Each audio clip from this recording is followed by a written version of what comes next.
Cool. All right, well, guess we can get started. So thanks everyone for joining us and welcome to the Berkeley Programming Systems Seminar. This is the second session of this summer seminar series where we have a bunch of great student guest speakers from various universities giving talks on their research in the area of programming systems.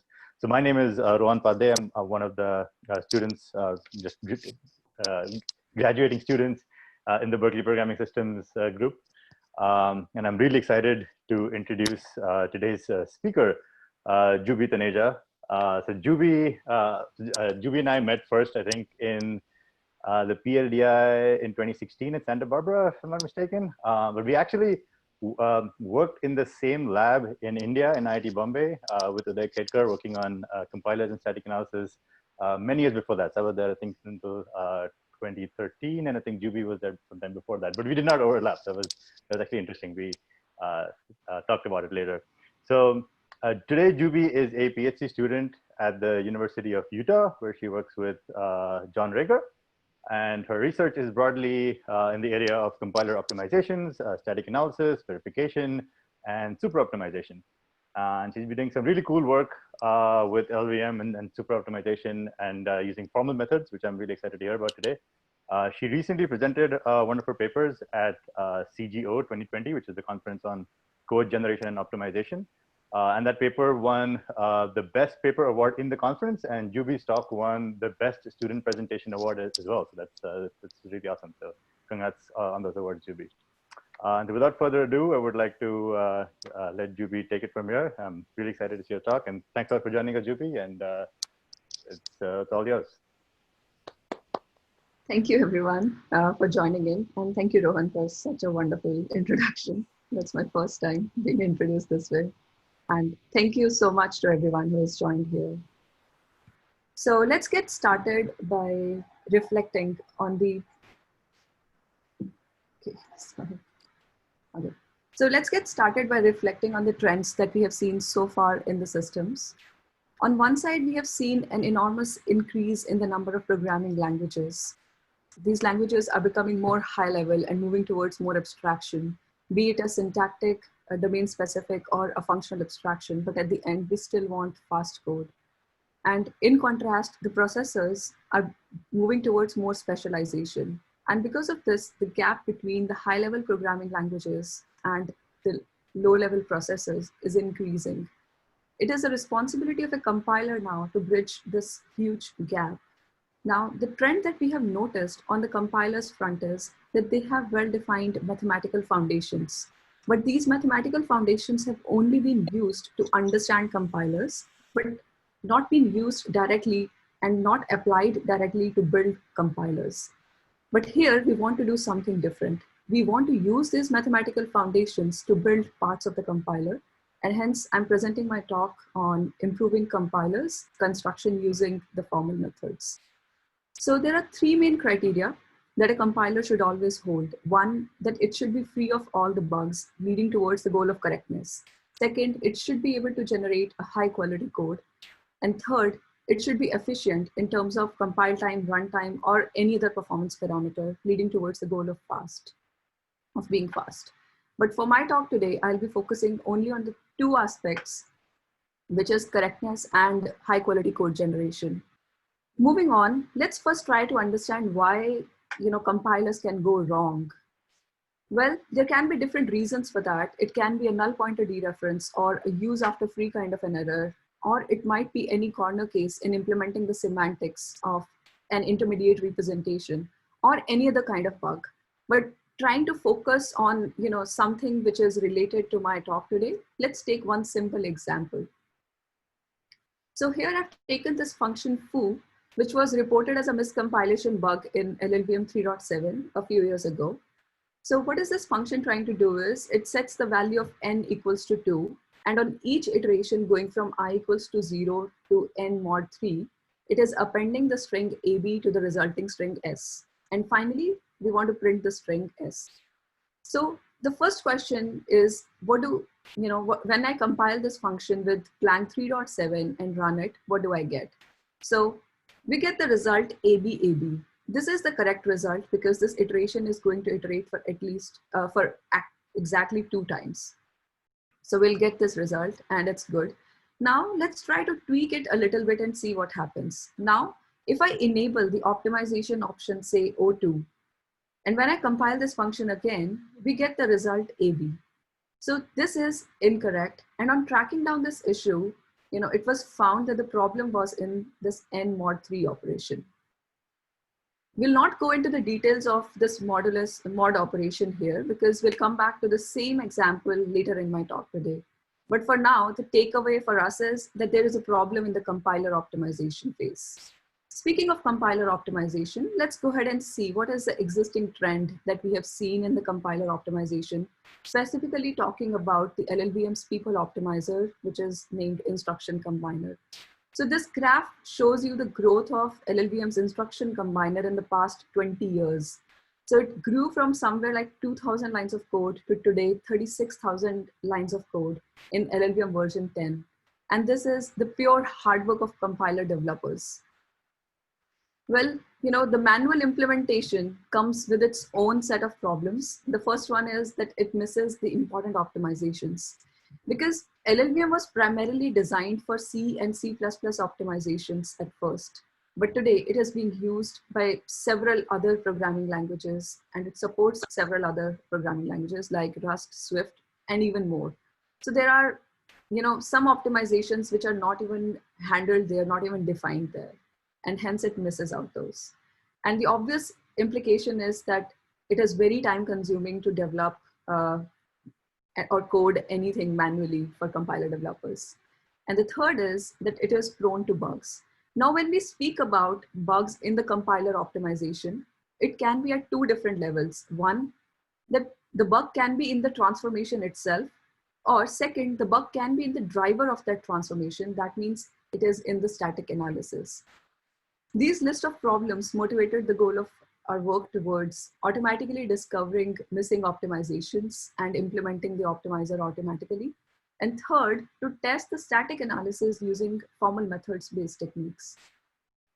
Now, to achieve the first goal of automatically discovering the missing optimizations, our research group at the University of Utah developed an open source super optimizer for the LLVM IR, and it's called Super.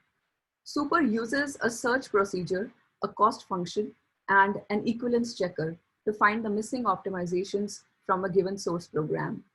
The cost function here is used to specify the type of optimizations that you're interested in. For instance, you might be interested in reducing the code size. And the job of equivalence checker is to verify the correctness of the optimizations that are found by Super. Now let's move on to see with one example how Super and LLVM contrast in their behavior. For this, we'll take this function foo, which is taking 32-bit input x1, and it is doing a bunch of arithmetic operations, and finally it returns a 32-bit output. The first question we want to ask here is, what happens if I compile this function with LLVM? LLVM simply returns these 20 list of instructions as it is. But what happens if I compile this with Super? Maybe some of you would have recognized that this is an open-coded pop count, and Super can recognize the same thing, and hence it can transform these 20 set of instructions into a single count pop intrinsic. The important question here is, what do I need to do to make sure that LLVM is also able to recognize something like this, so that it is also able to transform these 20 set of instructions into a count pop intrinsic? Now, there are 2 possible solutions here. The first one is that we can go ahead and make a change in the existing LLVM's instruction combiner and add the support for this huge pattern, and our job is done. But is this solution good enough? The answer is, it may be a good idea to do something like this, or it may not be, because intrinsics like count pop, they can be expressed in so many different ways in both C and LLVM code, that even if you handle like 1 or 2 different ways to understand the count pop intrinsic, you might miss out on the 3rd or the 4th way next time. So maybe this is not, a good solution to try. The second possible solution can be that we can write a generalized pop count recognizer. But this solution is very challenging and very hard. It's almost equivalent to writing a solver. So with this, you have seen like how the two tools differ in their behavior, how they contrast, how super and LLVM contrast. Now let's move on to see how super actually works. So super extractor takes the input in form of LLVM IR, and it is extracting the backward slice using the data flow edges by tracking the backward data flow edges. And it constructs the DAG in form of a left hand, we call it a left hand side, which is in the form of super's internal IR. So this left hand side becomes the potential optimization for the super's synthesizer. Now the synthesizer is using the cost function, and it is making calls to the SMT solver to synthesize a solution. Now we are interested in synthesizing a solution which can refine the given left-hand side. That means the solution should be cheaper than the given left-hand side. So in case of success, when synthesizer can find out a solution, we call it a right-hand side, which is again in the form of super's internal IR. But in case when synthesizer either ran out of all the guesses that it had to make, or the solver timed out, then in that case we'll return no solution. But for the case of success, when we got the right-hand side, we can go ahead and make transformation in the LLVM. And finally, we get the optimized LLVM IR. And you would notice that here synthesizer is making calls to the SMT solver, then obviously it will increase the time to compute any solution here. So to save time over there, we build a cache for left-hand side to the right-hand side mappings, so that next time if there is any same left-hand side given to the synthesizer, we can directly fetch it from the cache instead of recomputing the whole or synthesizing the whole solution again. And this whole super can be plugged in as a super optimization pass in the LLVM. Now, you would ask, like, that's the whole working of super. Does super actually work in practice? So when we used super to build LLVM plus Clang 5.0, it reduced the text segment of the Clang binary by 1.6 megabytes. I didn't have time to run it for latest version, but maybe one of us in our group can do that. And if someone is interested, we can report back the numbers. But the most important impact that is, that I understand is when production compilers, use our tool to find out the missing optimizations in the compiler. And that was a surprise when we got to know that Microsoft's Visual C++ team used super to find out the missing optimizations in their compiler. We did not assist them directly. They just used it. And they told us that Microsoft Visual C++ compiler's IR is so much similar to the LLVM IR that they were directly able to extract it into the super IR. And for that, they wrote the translator only from the Visual C++ IR to the super IR. And once they had a list of suggestions that came out from super, they ran it through synthesis of super and everything. They generalized the few optimizations that they were interested to pick up and implemented it in the Visual C++ compiler, and they got some good performance results. And likewise, Mozilla also used super to find out the missing optimizations for their binary N compiler. So binary N is a compiler which is used to optimize the WebAssembly programs. Their use case was not very direct as the Visual C++ compiler, because apparently WebAssembly IR is based on the stack machine. So their use case was a little bit complicated. But today, binary N does have the pass called super, which can superify all the optimizations that are there. So far, this was all about super on a higher level. And super was initially, conceived as a super optimizer for LLVM IR. But for my PhD project, I, used super as a tool in a different way, where I was just using it as a tool to test the static analysis for precision and soundness. So static analysis is a compile time prediction for the runtime behavior. And there are three main criteria that every static analysis should hold. That means it should be sound, precise, and fast. And for my talk, for my work, I'll be focusing only on the two aspects, that is soundness and precision. Now moving on, let's first try to understand why precision is important. And for that, we'll take one simple example. So here we have this function foo in the LLVM IR, which is taking an 8-bit input X and returns a Boolean output, which is represented by I1 here. We're not going into the details of this function at the moment, but the first question we would ask here is, can this function be optimized? Now, the best answer is that this can be optimized to return false. However, LLVM cannot optimize it. This leads us to another interesting question, why LLVM cannot optimize it. The optimization that was going to optimize this particular function is using the integer range analysis, and there was no other optimization in LLVM that was poised to optimize this particular function. And the range analysis, the underlying range analysis was not precise enough, and hence this optimization got blocked and did not happen. This particular function is not manually crafted just to showcase like why or how our tool is more precise than LLVM, but this is actually extracted from one of the spec CPU benchmarks. So let's go into the details of this function and see what it is doing one instruction at a time.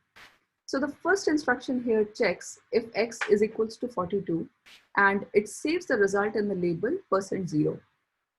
The next instruction checks if x is equals to 43. The OR instruction here checks if x is 42 or 43. Select instruction is like a ternary operation, which checks if x is 42 or 43, then it will return the result 1. Otherwise, it returns the result x. And finally, it checks if the result of the select instruction is equals to 42 and the Boolean outcome is returned. So this is obvious here that the result will never be 42, and hence we were expecting it to be optimized to return a Boolean value false. Now zooming in to just the select instruction here, we want to ask LLVM, what is the integer range computed by LLVM for the result of this select instruction? LLVM in this case did not give us any useful information at all, but do we expect any better result? Yes, the best result that we were expecting here is a range from 44 to 42. You would notice that this range looks very unusual because the lower bound of the range, which is 44, is bigger than the upper bound of the range. This is a notation that we have borrowed from LLVM, and it is called wrapped range. In this range, 44 is included, but 42 is excluded. In other words, it's like a list of numbers in which only 42 and 43 are excluded out. And we have used this number wheel representation just for the sake of convenience, because integer ranges can be both signed and unsigned. Now, if LLVM was able to derive this best result, like 44 to 42, then this optimization would have certainly happened. Now we will move on to see one more example of imprecision in, again, the integer range analysis. This was in the discussion of LLVM community a few years ago, where the imprecision was spotted manually by one of the compiler developers. And once it was fixed, there was some interesting outcome that happened. The Python 2.7 evals function performance got improved by approximately 5%. So we can conclude that fixing the imprecision can give us two benefits. One, it can increase the number of optimizations. And second, it can lead to more or improved performance as well.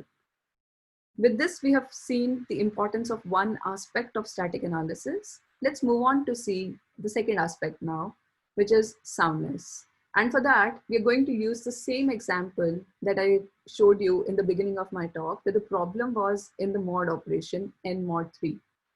This particular bug was very interesting because the root cause of this was found in the underlying data flow analysis. And the problem was when the signed remainder instruction was making, was using, in which the divisor was a constant, like here the divisor is a constant value 3. And the problem happened to be in the number of sign bits analysis. So when we asked LLVM 3.7 version, what is the sign bits computed by it for the signed remainder operation of x mod 3, it gave us the result 31. But the best result that we were expecting here was 30. Now, what is number of sign bits? It is another analysis in LLVM, which computes the total number of higher bits that hold the same value. LLVM in this case computed the result incorrectly, and hence it led to an unsoundness bug. So we can conclude our list of problems as imprecision, unsoundness, but what's the real thing happening here is that developers are trying to reason about the abstract facts And they're trying to solve something very harder, but without making help of any formal methods-based tools or techniques. And this exactly motivated the goal of my work towards automatically testing the LLVM's static analysis using the formal methods. Well, you might be able to spot or fix imprecision or unsoundness bugs, manually as well, and without making use of any formal methods-based techniques. But for that, you'll have to look at the code really harder, and it's very challenging to do it every single time. So the basic idea of my approach is that we use super and LLVM. We give the same inputs to the both, and we compute the data flow facts from the two, and finally compare the result. Now, super so far, was limited to a smaller set of instructions, but to enhance its scope to a larger set of instructions, we started building interactions between super and LLVM's data flow analysis. So the first interaction aspect that we added was where we learned data flow facts from LLVM so that we can increase the super optimization power. But the interaction aspect was just not limited in one direction. We went ahead where we now used super to improve the LLVM's static analysis results. Now let's first talk about how we use data flow facts from LLVM to improve the super optimization power with one example. So here we have this function foo, in which x is computed first by some unspecified set of instructions that are not important here.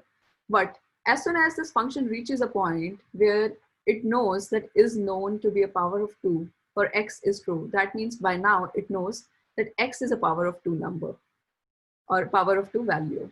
Now we call this intrinsic called count pop on the input x and return the result. When I compile this function with LLVM, LLVM simply did nothing and returned this function as it is. But when I compiled this function with super, super was able to return the constant value 1. Why this is correct? Because power of 2 is a number in which only one bit is set. And if you run the count pop intrinsic on top of it, count pop intrinsic counts the number of set bits in a given value. So it will obviously return 1. So it is not important here that, this is something like a very cool thing that we have done. This is nothing like, it's such a silly example that I've shown you here. But the point is that there is a long list of such tiny optimizations everywhere in LLVM, which is making use of the data flow facts. Obviously, LLVM developers can go ahead and make, changes and fix all these problems everywhere, or even the important ones. But the point is that there should be a systematic approach to do something like this instead of, so that we can reduce like a lot of significant engineering effort to fix everything manually. So super is just not limited to understanding the power of 2 data flow fact. It can actually understand these list of data flow facts, out of which mostly all of them are forward data flow analysis, and only demanded bits is the backward data flow analysis. Now we'll go on to see what is known bits analysis with a simple example. So there are some SSA values in LLVM in which a bit is known 0 or known 1 through all executions of the program. And LLVM has an analysis to exactly check this. And if it cannot prove any such information, that's when it concludes that this bit is unknown. So let's understand this known bits analysis with a simple example. So here we have a shift left of an 8-bit input x by a constant 4. Now, the first question we ask to LLVM is, what is the known bits computed by LLVM for x left shifted by 4? LLVM in this case gave us the result that the lower 4 bits are known 0 and the higher 4 bits are unknown, which are shown by question mark here. And this is the maximally precise result, and we do not expect anything beyond it. Now, that's good. Let's try to tweak this example a little bit and see what happens. Now we shift left a constant 4 by input x. In this case, when we asked LLVM the same question again for 4 left shifted by x, LLVM gave us no useful known bits at all. And hence every bit is labeled as question mark. We'll use the same example to see if our algorithm can do a better job in this. So in this case, we are going to compute single bit at a time, and we are going to use the SAT solver. So SAT solver can return the result in form of SAT or unsat. Now, when we start making the guess for the first bit as 0, we ask the solver the query, is there any input x such that the function 4 left shifted by x can set the first bit to 1? Now, in this case, solver returned unsat. That means we can conclude that this bit is going to be 0 for all executions. Now, we move on to the second bit and make the guess 0 again and ask the solver.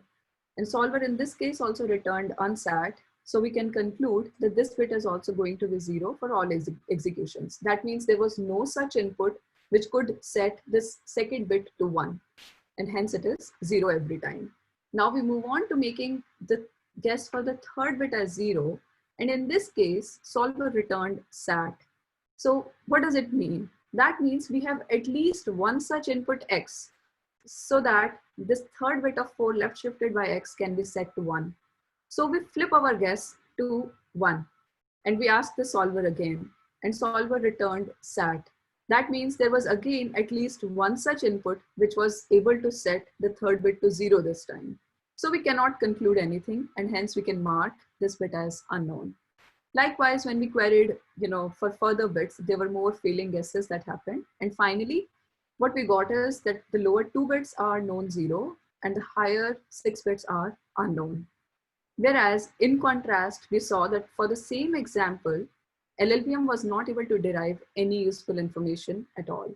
And our result is maximally precise, actually maximally precise. And why is it correct?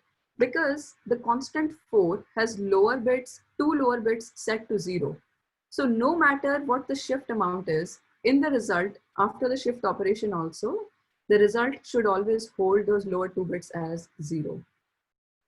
And our results are maximally precise because the lattice of it is separable at a bit level. And we are, making calls up to 2 times the bit width number of solver calls to compute the maximally precise result, instead of making 3 to the power of bit width number of solver calls, if it were to do like a naive search using some brute force method. The details of this theory are in our CGO 2020 paper that you can check out later. So with this, you have seen like how our algorithm is computing the known bits using a SAT solver at a bit by bit level. Now we will move on to our second analysis belonging to a completely different abstract domain. And let's take the example of integer range.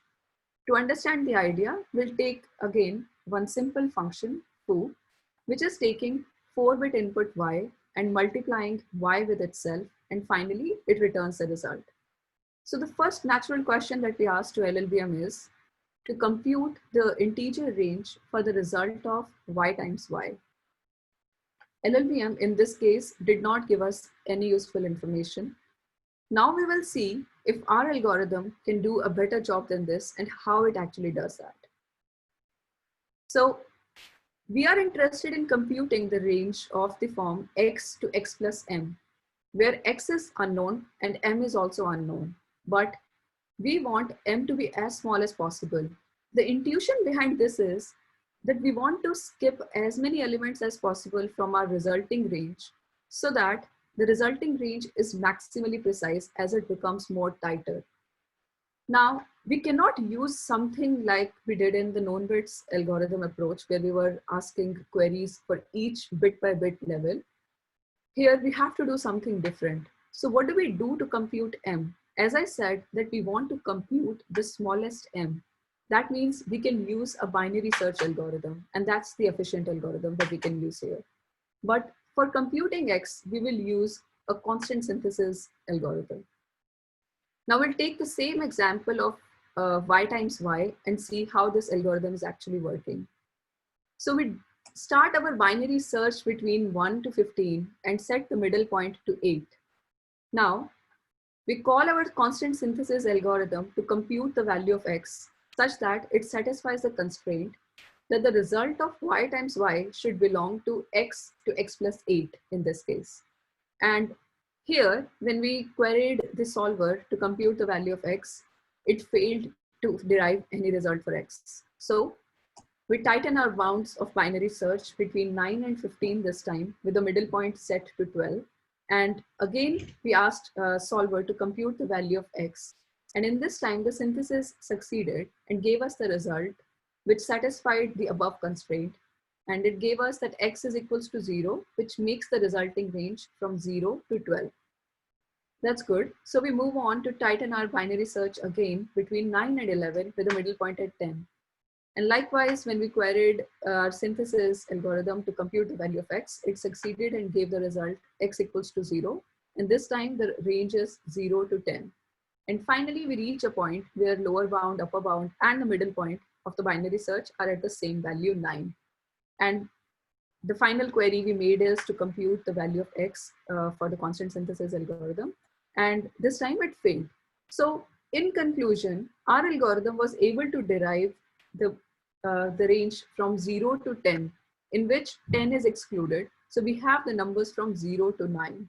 But in contrast, LLVM was not able to give us any useful information at all. And this range is maximally precise even if the results overflow and wrap around to reach the same value. We tested it manually as well. So with this, you have seen like how integer range is also computed using the SAT solver based algorithm. Now we are ready to see the generic framework of testing static analysis. We use LLVM compiler in which super is plugged in as an optimization pass, and we give the input to LLVM compiler in form of LLVM IR. Now the super's pass job is to extract the super IR from the given input LLVM IR. Once the super IR is extracted, it goes into the utility called super to LLVM, and this utility translates the given super IR into the LLVM IR. You would ask, when you already had the LLVM IR and you extracted the super IR out of it, why did you translate it back into LLVM IR? Now the reason is because the inputs, this LLVM IR contains a lot of information which super cannot understand yet. So whatever super can understand, it extracts out in form of super IR. And now we want to bring up these two IRs, two input IRs at the same level. That's why we need to translate the super IR into the LLVM IR.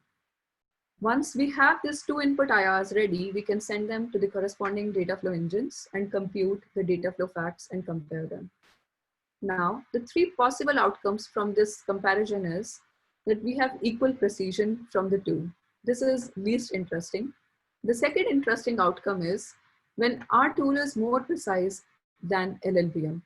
This leads to finding imprecision opportunities in the existing LLVM's static analysis.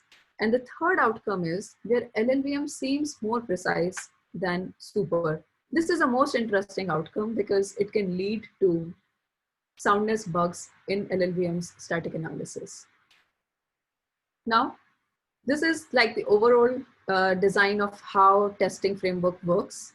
Now you would ask, like, do we make any impact on LLVM? Well, we presented 5 concrete imprecisions. We presented 5 concrete precision improvements that were made already in the LLVM. And whatever integer range analysis imprecisions that we discussed in our paper for the LLVM version 8, they have already been fixed today in the LLVM version 10. And there were more known bits imprecisions also that were being fixed in the code generation phase as well. And we might see more such fixes in the future as well. Now, you would ask, like, if our algorithm is computing maximally precise data flow facts every time, what will happen if LLVM, instead calls our analysis instead of its own? What happens over there? We performed this experimental study just to satisfy our curiosity to see, if we can make any performance impacts or not. Well, the only thing I would say is that this experiment was really, really slow. So we do not recommend any compiler developers or any community to deploy it practically in an online way. And the results were really mixed. Sometimes we got a good performance outcome and sometimes we did not. So we cannot make any concrete conclusions about it. But the details of this experiment are again in the paper. I think it would be harder to go over the details of this experiment during this talk today. Now, the second interesting question to cover about the soundness aspect, you might ask, like, with all your study that you have done over the LLVM's static analysis, can you say that is LLVM unsound today? Well, when we were testing LLVM version 8 for our CGO paper experiments, we did not find any new soundness bugs at that time. But we wanted to verify if our approach is even good enough to catch the soundness bugs if they existed any, in the current version or in the older versions.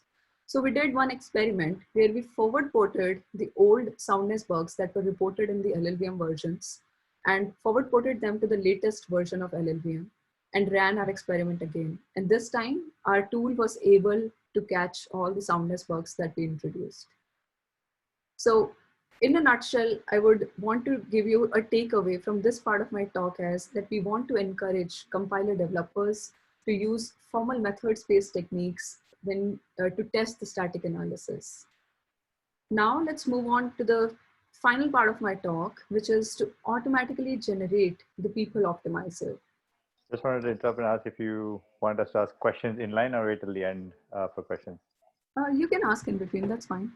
So I was just sort of curious as to how long it took you to run some of those tests, like on average. Like yeah, but the performance, like you said, you found soundness bugs by backporting some of the old bugs. So how long did it take you to find those soundness bugs? The soundness bugs test was really quick. Like as soon as I introduced any bugs in it, in like few minutes, it was able to catch all the bugs. So that was pretty fast. But the performance experiment where we were, making calls to our solver-based analysis algorithm, instead of making calls to the actual LLVM's static analysis, this experiment was really slow. And for example, I tested, compression applications like vzip2, gzip, or stockfish or SQLite amalgamation benchmark. Mm-hmm. So it took in a range from like 1 hour to say like 70 hours actually to compile this whole thing. But when we tested the performance after compiling the actual application, we noticed a good performance in say vzip2 and some like to up to 20% for one architecture, and up to 8% for the Intel architecture, and 20% was for the AMD. So it was kind of a mixed result. So we could not make any concrete conclusions on that. Okay. And just to clarify, are all the analyses that use super, are they guaranteed to be maximally precise? Yeah, we have a theoretical proof for that as well, yeah. Okay, cool. Yeah, thanks. So coming to the third part of my talk, which is to automatically generate the peep-hole optimizer. Here, the first question that you would ask is like, why do we even care about generating the peep-hole optimizer automatically when compiler developers are doing a great job in writing these peep-hole optimizers? So let's try to understand this with an example in which we are showing you a transformation where we are reducing a set of AND, NOT, OR operation into a single XOR operation. Now to implement this particular transformation in LLVM, LLVM has a function called fold OR to XOR. This function is a little bit more complicated than what I've shown here for the sake of simplicity. But if I tweak this transformation that I showed you just now and replace the OR operation with XOR or plus, it again gets reduced into a single XOR operation. And to again support these two transformations, LLVM embeds C++ code in form of functions across different files as well. And now you just imagine these number of transformations, let's say scale it up to 100 or say thousands of such transformations. Every time the code size will keep growing and the implementation complexity will keep growing. So we certainly don't want to do something like this. So what do we do about these kind of problems? The first thing that we need to do here is we need to find out a simpler way to express these transformations. And second, we want to implement these patterns, the simpler patterns that we can find derive, and we want to implement these in a faster way. Now, in regular compilers, what do we see? We see that everything is mixed up together, which causes implementation complexity. But if this problem is divided into, say, two subparts, then compiler developers can individually focus on taking a bunch of DSL patterns and writing a fast matcher to generate the optimizer automatically. And on the other side, compiler developers can individually focus on writing these DSLs either by hand or by using some automatic approaches to generate these DSLs. The future of these kind of tools is towards using some DSL-based approach. And the idea is that two problems should not be conflated together to cause the implementation complexity. Rather, the problems should be divided into subparts so that different people can focus on different parts at different times. So there are some existing compilers which are making use of this DSL-based approach. We'll take a look at those for the same example that I showed you in my previous slide. So GCC has this pattern to specify these three transformations in one pattern itself, where it is folding or XOR and plus operation into A XOR B in just a single pattern itself. Go compiler also has a DSL-based approach where you can specify the peep-hole patterns in form of a simple DSL. And this compiler did not have the exact same transformation implemented in it, but after looking at the DSL, it was very easy for me to write down this transformation in their DSL. And recently, CraneLift compiler has emerged and it has used this DSL-based approach to implement the peep-hole optimizer automatically. Nick Fitzgerald from Mozilla, he designed a new DSL and the compiler to implement the optimizations called peep-matic. Again, like Go compiler, it did not have the exact same transformation implemented there, but it was very simple to pick from the existing examples that were there in the peep-matic repository and write down these transformations. But what is still missing in these DSL-based approaches, at least from the ones that I studied, is that these DSLs are written manually by the compiler developers, but we want to generate these automatically now. And second is that these DSLs should be verified, because these DSLs are what? These are like the rewrite rules to express the transformations. So they should be verified for correctness as they're going to generate the optimizations automatically. And third is that we need a fast matcher for these DSL patterns. Well, the existing, for example, the CraneLift, which has adopted the peep-matic DSL and its compiler to generate the peep-hole optimizations automatically, it has a really cool pattern matching approach in there. Now, to solve the two problems of generating and verifying these DSLs, we can solve this problem by using a super optimizer. This leads us to our second approach, which is called a super optimizer based approach. I started this project as an intern in Mozilla a couple of years ago, where the goal was to design an automatic peep-hole optimizer for the CraneLift compiler by using super. So we used super to compile the WebAssembly benchmarks, which gave us the list of optimization patterns in form of super's internal IR. And then I implemented this middle layer called the CraneLift optimization generator. Once we had the input optimization patterns in form of super IR, we transformed it into the CraneLift IR first. And then I wrote a prefix-free pattern matching approach to generate the optimizations in form of Rust functions and plug it into the CraneLift compiler automatically. This is still a work in progress because I've included it in my PhD dissertation right now. I don't have any results to share with you, like what is the performance that we have noticed from this work. But the expected outcome that we are aiming towards is that when we increase the number of patterns that we get from super, we are expecting that the compile time and runtime should grow sublinearly. Because if it grew linearly, that would just defeat the whole purpose. So we are looking forward to see the sublinear growth of compile time and runtime. And since I have reached the point where I'm talking about my work in progress, next, I will just be talking about some future work that I have in my mind, very closely related to exactly this piece of work and some more. And I would encourage all of you, if you have any ideas to pitch in or any opinions or any future collaborations that you want to make, feel free to engage in this conversation now. So speaking of which, this super optimization based approach, super right now is not able to find out the transformations along with the preconditions. So let's take a look at this simple DSL with the precondition. I have borrowed this from the peep-matic. Here you can see that we can transform a multiplication operation of x times c with a shift left operation where the constraint that we know is that C is a power of 2. The constant C is a power of 2. Only then you can transform the multiplication into a shift left of X by log base 2 of C.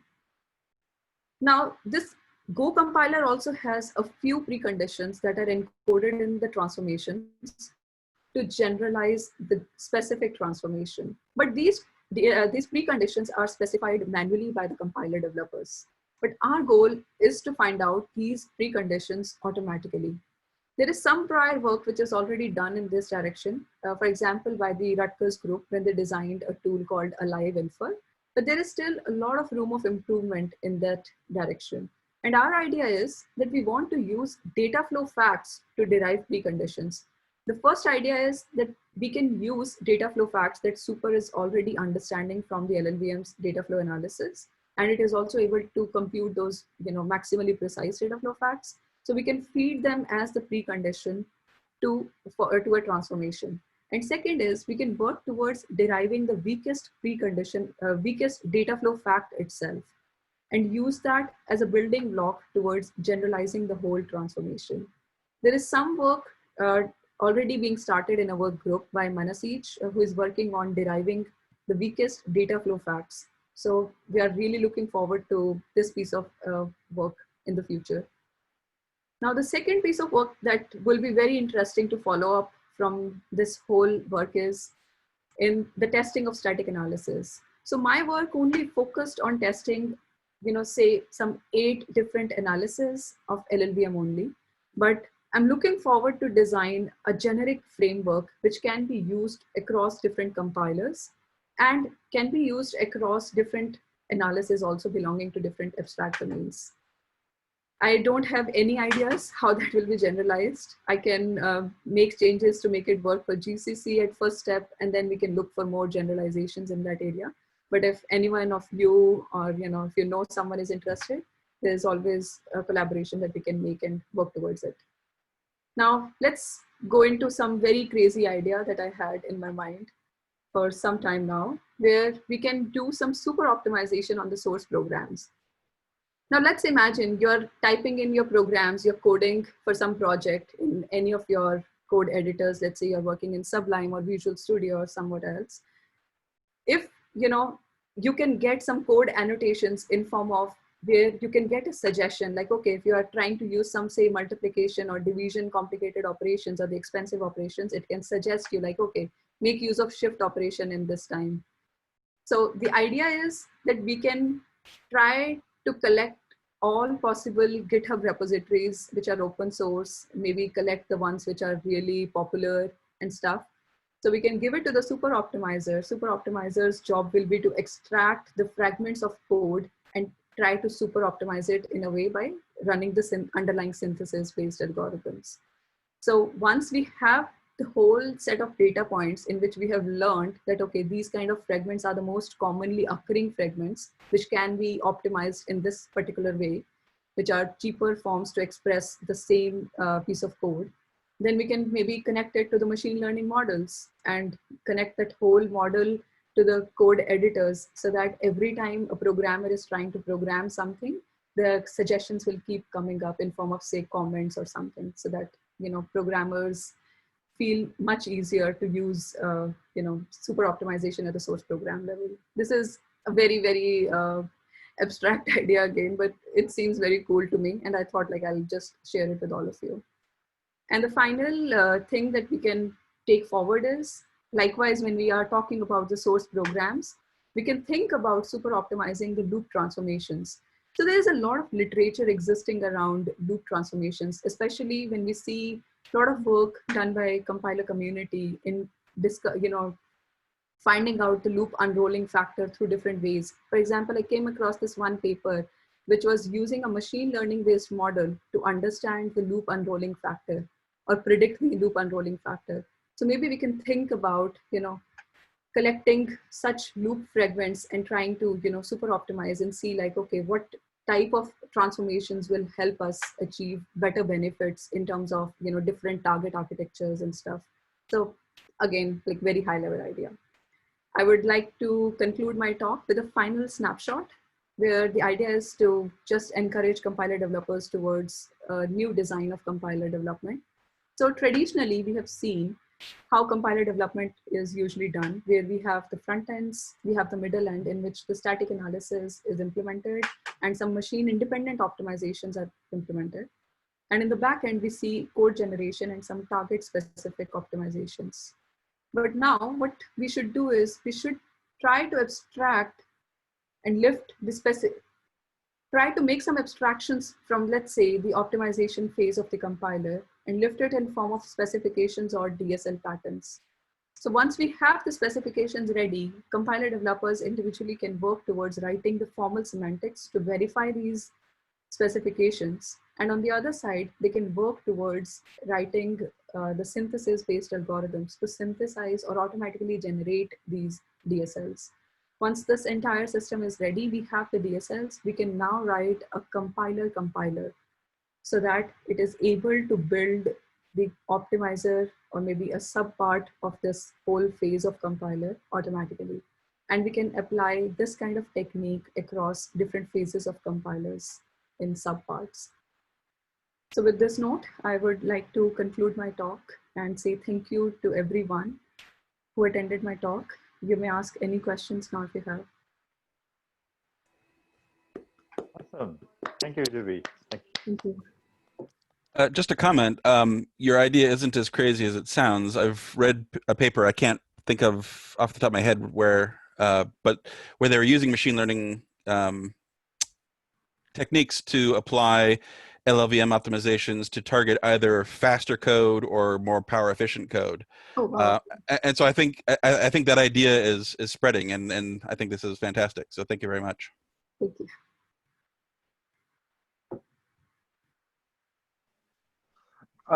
Hey, thanks. I think your talk is very impressive, and I really appreciate that. My name is Yuanjing Shi. I'm a grad student at UIUC, and I happen to work at the LLVM group.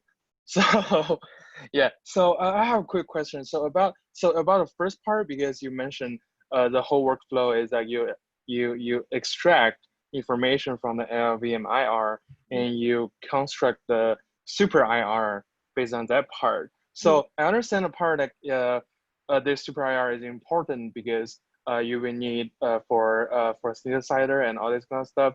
I'm just wondering for that part, do you think just for explore the optimization space and all this kind of stuff, you can just do it as some kind of like an optimization pass in LLVM instead of having this extra layer of IR? Do you think if that's doable, or because just for that part, because I understand the IR is very important for other stuff, like you need to automate all this kind of stuff, but for this only, do you think the IR is still essential or necessary? Because if those are, because you need to convert those the super IR back to LLVM IR, so I'm assuming they have the same kind of information.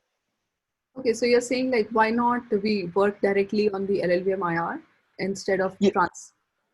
Yeah, just for this part only, because I understand the super IR is important for the later part of this project. I'm just wondering if those have the same kind of information, and do you think it's possible to just have a transformation pass or optimization pass in the LLVM to do this kind of stuff instead of having this extra layer of extra to the other IR and transferring back? Okay. So one thing is like, I think it leads to different subparts of your question. So one is that, the semantics wise, when you asked like if the meaning of the instructions in LLVM IR and the super IR are the same or not. Yes, we have encoded the semantics of LLVM's intermediate representations in super IR. Only then, we try to synthesize or perform transformations on the input LLVM IR that we get.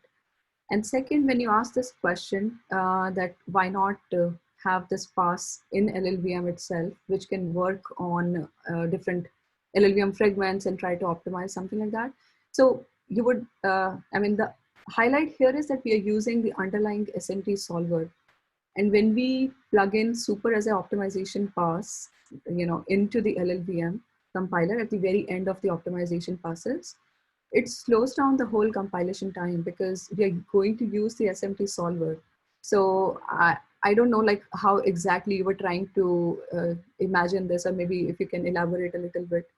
So, I mean, ideally, if you plug it in directly as an online optimization pass in LLVM, it would really slow down the compilation time. But we are building the cache and stuff. So once we have the hot cache ready, that's when the compilation time is like more feasible in terms of, let's say it increases by say 10 minutes from the actual time and stuff, something like that.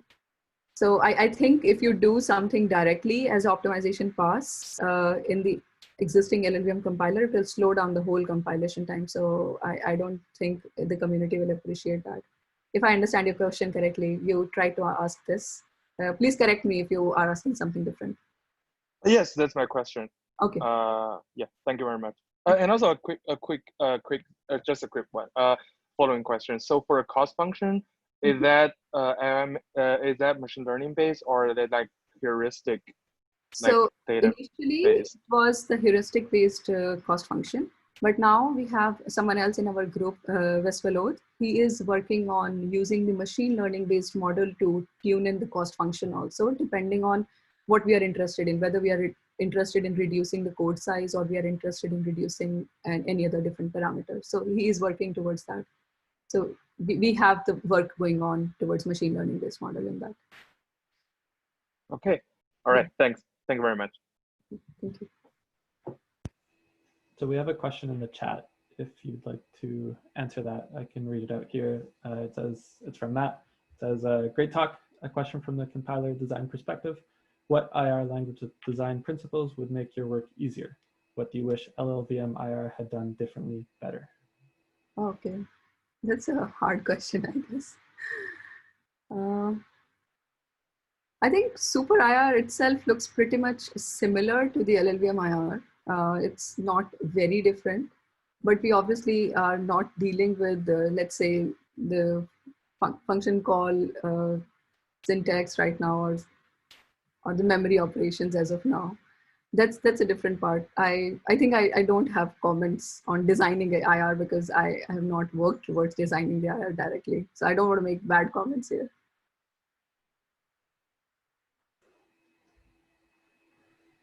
Thank you. Hi, I had a somewhat similar question. My name is Alexa. I'm a PhD student at Cornell working with Adrian Sampson.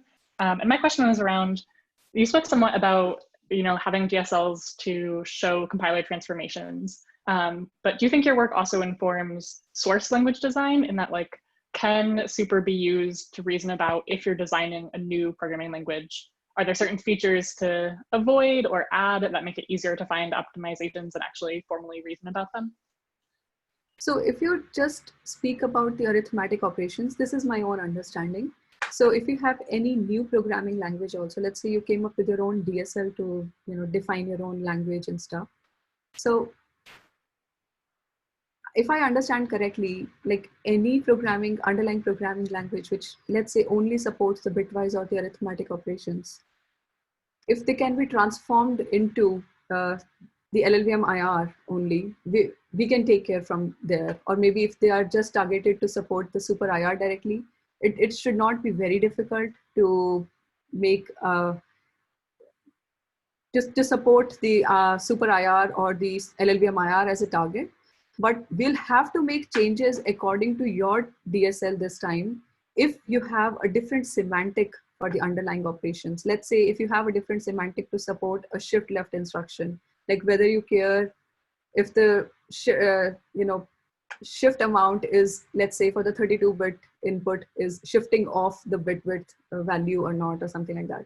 So we can tune in that part of information. So I just want to highlight on this note, like for example, initially when we designed Super, it was designed for the LLVM IR.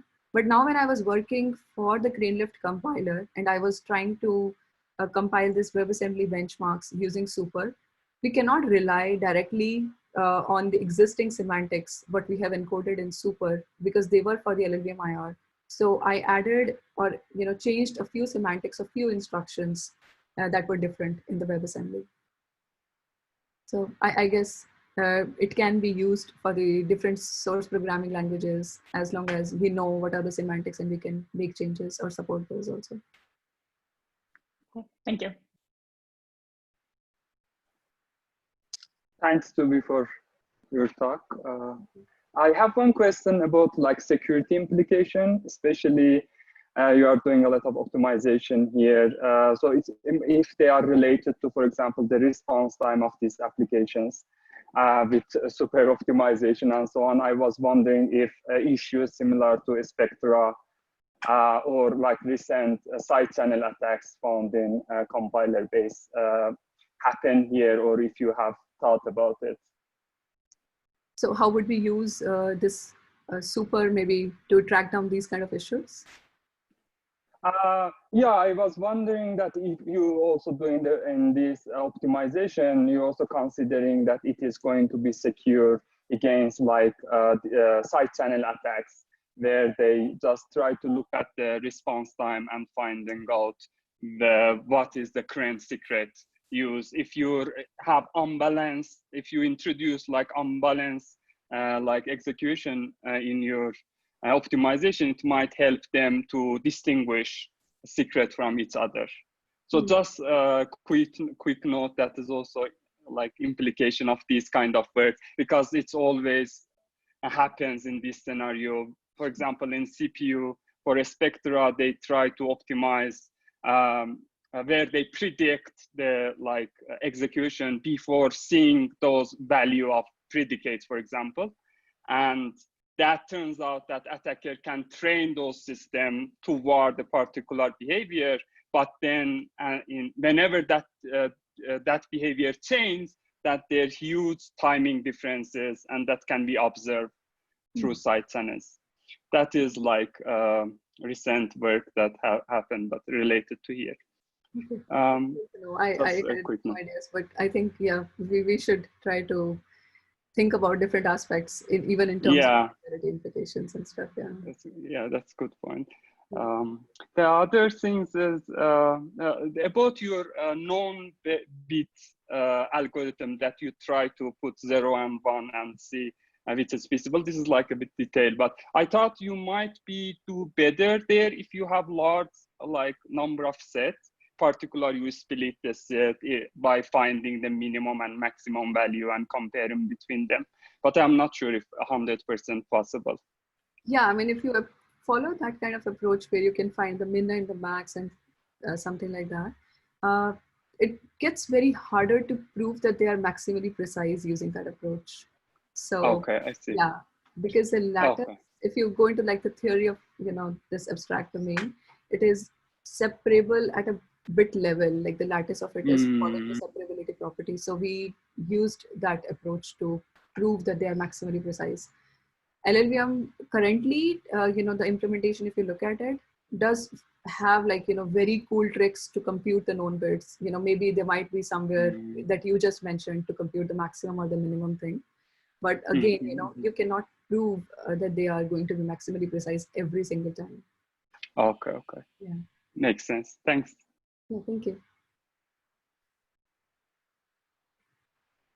Sorry, Jubi, Rohan here again. So I have a quick sort of follow-up question or maybe on that. So, so I guess when you use super to implement some of these analyses like known bits and whatnot, I guess what you're doing is you're transforming the human effort into like from what like LLVM developers would traditionally do in writing data flow analyses, from writing individual transfer functions for different LLVM instructions to now having to reason about what is the best way of representing it in super. So for example, the range analysis, you decided to do binary search for known bits. You realized it was separable, and you said write every different bit differently. So I guess so the effort is sort of translated, right? I mean, there is still a manual effort. It's not completely automated. It's just that now you're changing it, and it's probably now a function of the lattice rather than the function of the complexity of the IR itself. Correct. And so I think you're reaching to an exact point where you're trying to say like, this can be the future piece of work where we can synthesize the transfer functions directly now by learning, whatever we have done using this maximally precise algorithms. Now we can work towards synthesizing the transfer functions also. Right, exactly. And I mean, that also, I guess, goes back to maybe perhaps Alexa's question on, programming language features or IR features. Perhaps if you're sort of moving that effort from the transfer functions to these sorts of algorithms, you don't really have to be as dependent on the IR itself or the language features itself. You're, I guess, more now dependent on what theories your SMT solver can support, rather than being dependent on what individual operations your IR supports, because you don't have to encode a transfer function for every different IR node or instruction. I don't know if that is something you've observed. Yeah, so actually, John actually worked on this piece of work, somewhere in past few months, where he was deriving these synthesis-based transfer functions. He was synthesizing the transfer functions up to a certain bit width. And there is also some piece of work which was done by UCSD group, Soren Lerner's group, where they derived these transfer functions automatically. So individual transfer functions are, still doing good job, even if, the compiler developers have encoded them. But it gets more harder when there comes like a complicated DAG to solve, like if you have like a complicated deeper DAG to solve. So when the information propagates from one instruction to the another and so on, it gets more harder at that time. So, I mean, my personal opinion was like, why not incorporate some very, a small pattern matching based approach also, but up to a very smaller depth, so that we do not increase the cache size. Because if you have like a long patterns added in there, and the way we will collect these patterns is again from the different compilers that we want to test with. So for example, when we tested it for say some 270,000 super expressions, and we collected the results from the spec CPU benchmarks to find out like, okay, whether our algorithm is maximally precise or not and stuff for different analysis. So my idea was like, okay, our information is all, profiled and stuff. So we can collect like most occurring patterns from there and try to just implement the whole analysis in LLVM directly, and then compare the performance of the two. Like, okay, now we are doing a better job or not. So in this time, there will be no underlying solver calls, unlike my previous experiment that I did for my paper. So this time the functions can be synthesized first with support for a smaller depth of pattern matching and stuff.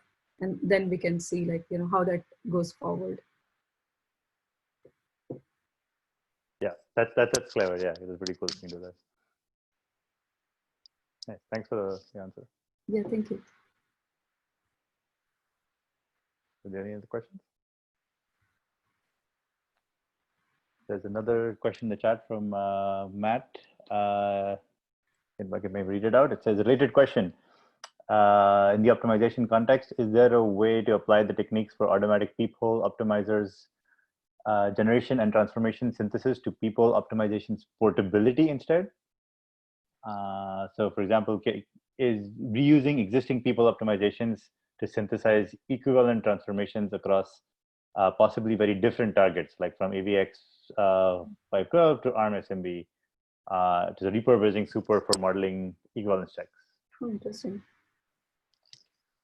Yeah, that's cool. Actually, I think I always am very surprised whenever I talk to people about these ideas. They come up with a different idea again. So I think as super is trying to synthesize different solutions, as I said. So when I showed you that example of, let's say, the count pop example I was showing you here, right, where super was able to synthesize this 20 set of instructions into a single intrinsic here. So it is enumerating all possible guesses here. And from the point that you made, like if we can do something like that, I'm just like a, a spontaneous idea that came into my mind right now is like, while we are enumerating these guesses for different cost, like for example, our goal is to reduce the cost from say 20 instructions into 19, 18 and so on up to 1 instruction or 0 instruction. Maybe we can now tune in cost function depending on the architecture, like say we are fine tuning it on the number of cycles and stuff.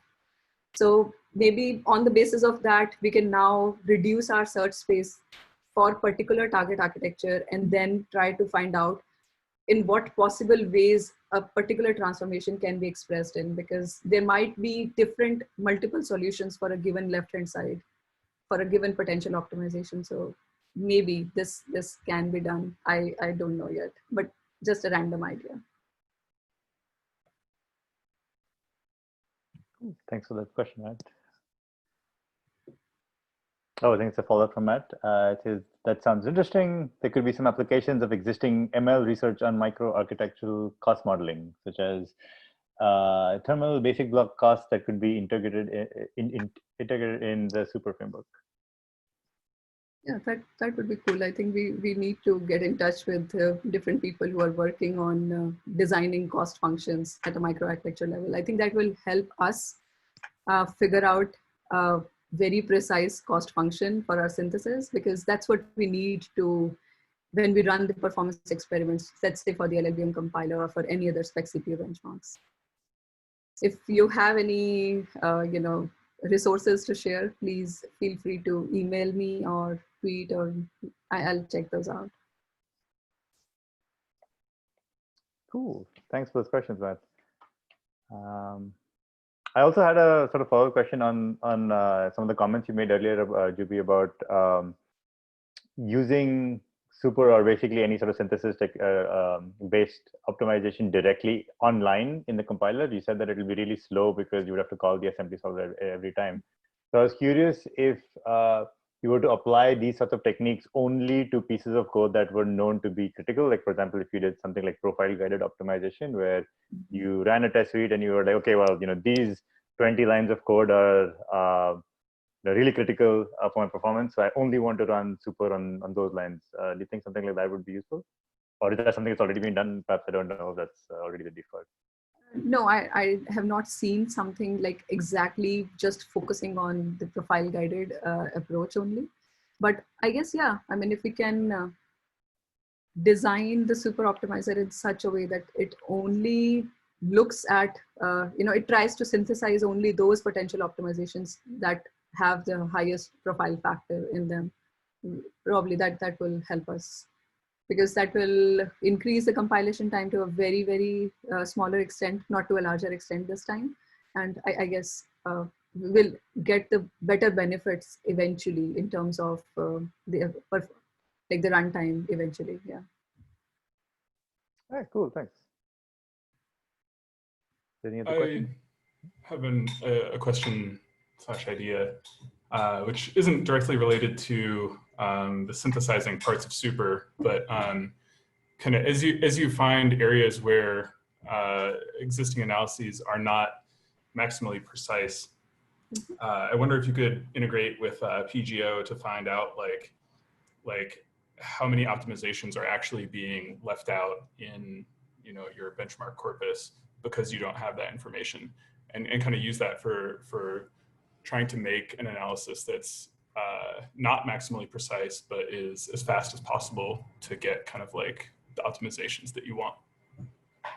Yeah, I think if we can fine tune our experiment like that to just collect those optimizations that are not being done because they left out on maximal precision, I think that would be cool. But the experiment that I was running, I could, collect different expressions where I knew, like, okay, for these facts, LLVM did not compute anything, but, any useful information, but our algorithm is able to compute those maximally precise results.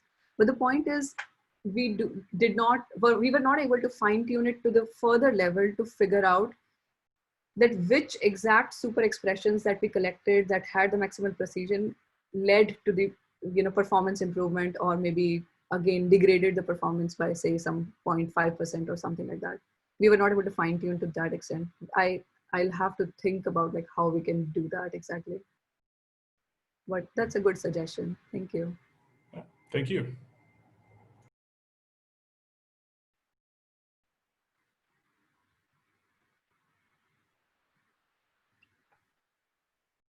Do you have any other questions?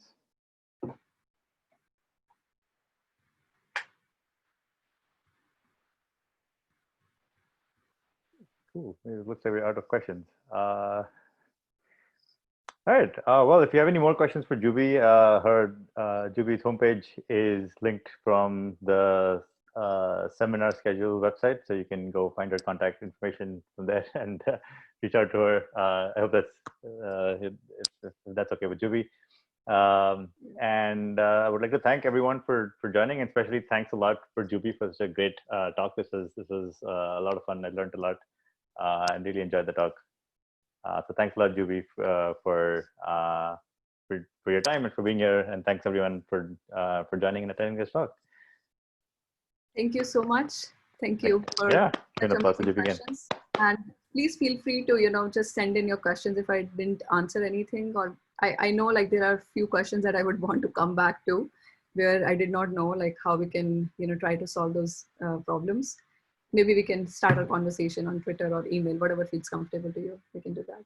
Thank you. Thank you, Rohan. Yeah, thanks a lot. Next week, we have Rachit Nigam from Cornell University giving a talk on predictable accelerator design with time-sensitive affine types. So you can join us at the same time next week for another session of the Berkeley Programming Systems Seminar. Thanks, everyone, for joining. Bye-bye.